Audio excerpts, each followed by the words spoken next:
The Samsung Galaxy S8. My durability tests have become a rite of passage of sorts for every new smartphone that comes out.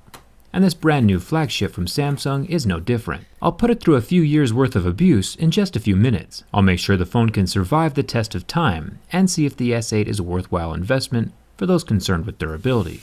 Let's get started.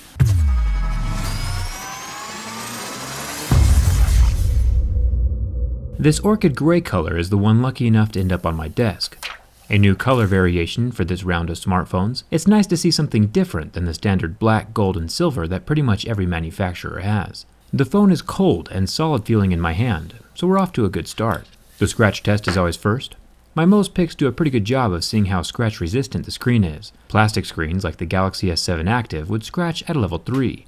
Last year's Galaxy S7 Edge scratched at a level 6, which is pretty much the standard for smartphones at the moment. A sapphire screen would get into the levels 8 or 9 on the hardness scale, and I'm working on getting my hands on one of those phones, but they're pretty rare. The good news is the Gorilla Glass 5 on this Galaxy S8 scratched at a level 6, so your normal keys and coins won't do any damage to this glass. There is no physical home button on the bottom of the screen. Aesthetically, it looks pretty sweet. I'm a fan of the larger screen size taking up the whole front face. Looking at the earpiece is where I run into my first issue. Definitely a minor issue, but still something to think about. The speaker grill is recessed slightly below the glass surface, which is a very interesting design choice.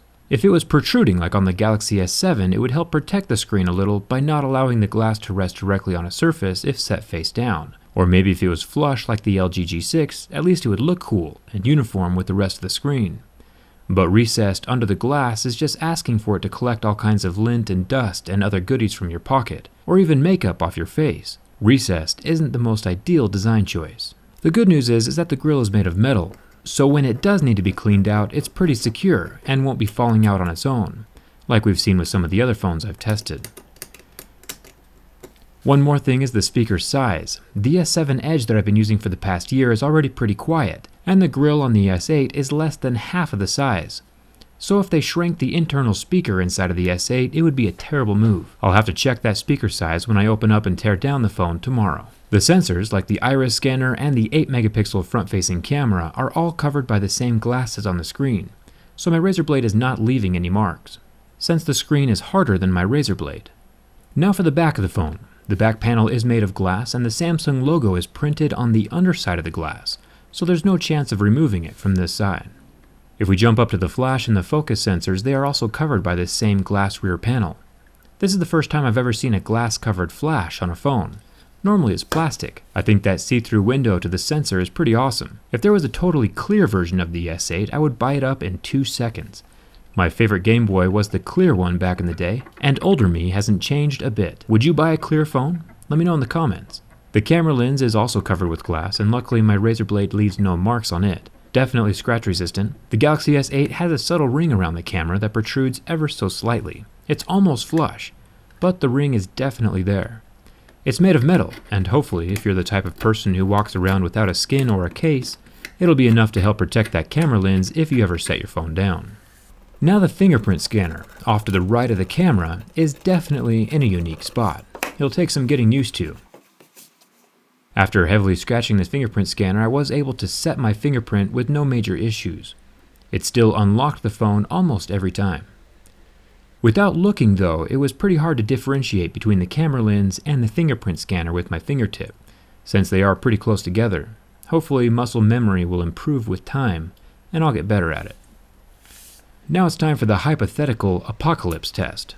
The Galaxy S8 has a 5.8-inch Super AMOLED display. Now, in the past, when I roast an AMOLED display with my lighter, like with the Galaxy S7, it'll start to go white after about 10 seconds and never recover. But this Galaxy S8 lasted 30 seconds. The screen still went white, but then completely recovered.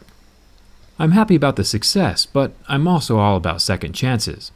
But even after another 30-second round of flame, the screen had no markings. Definitely impressive. Speaking of apocalyptic scenarios, I talked Audible into giving a free book to every single one of my subscribers. So if dystopian novels are your thing and you like free stuff, I highly recommend Fahrenheit 451 by Ray Bradbury, or another book called 1984 by George Orwell. Both of these books reshaped my entire way of thinking, And well, thought-provoking books are the best kind of books. If you use this link, audible.com/jerryrig, all lowercase, you get to keep the free book you download even if you decide not to use Audible after your free 30-day trial. It's a pretty good deal. I'll also include the link right below this video in the description. A burn-proof phone would be incredible, but in order to make sure, I tried the flame test one last time. It was only then, on my third burn, that I was able to get a permanent mark on the screen. I would definitely certify this thing for a mild to moderate apocalypse, but with any extinction level events, you're going to need a little more protection. Now the sides of this phone are made from pure metal. Everything from the SIM card tray to the actual borders of the phone.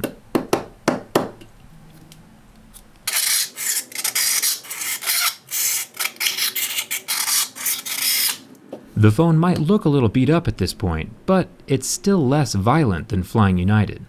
All of the buttons are made from metal. Even Bixby, our permanent new best friend that nobody asked for, is also metal. Down at the bottom of the phone we have the USB-C port, which I prefer at this point. The transition to USB-C is pretty much mandatory on all flagships this far into the game. There's also a headphone jack down here. You can charge your phone and listen to music at the same time. How ridiculous would it be if your phone couldn't do something basic like that? Another interesting thing about the Galaxy S8 is that the rear panel is structural. It's embedded inside the metal frame, instead of resting on top. I managed to permanently borrow the rear back panel off of what's inside's Galaxy S8 that we cut open a few days ago. It looks like the glass coloring can be scraped off from underneath the glass, leaving a cloudy clear surface behind the logo. I think it looks pretty cool. That clear Galaxy should definitely be a thing. It took several hard hits with my knife to destroy the back panel, and when it finally did crack, it spiderwebbed similar to the LG G6, where everything was still relatively intact, much safer than the HTC Ultra, where the large unlaminated glass chunks were falling off all over the place. And now it's time for the ultimate test of build quality, the bin test. 2 years ago, the Galaxy S6 was the first phone I ever did a durability test on, and Samsung has never disappointed since when it comes to building physically solid devices. There is almost zero flex to this thing, and more importantly, no seals are being broken either, so everything is still water resistant. It's nice that you can count on your phone, even if an irresponsibly large amount of pressure is applied to both ends. The flashlight complained for a few seconds about the abuse, but other than that, I'd have to say that the Galaxy S8 is an incredibly well-built phone, and definitely a candidate for my daily driver. My Twitter and Instagram followers got a spoiler-free preview of the phone before this video went live, so if you like seeing tech tested, follow me over there. And don't forget your free 30-day trial from Audible. For real, it's free. With Audible, you can read or listen directly from your phone, so you'll always have something productive in your pocket. Link is in the description. I'll see you guys tomorrow for the teardown. Thanks for watching. I'll see you around.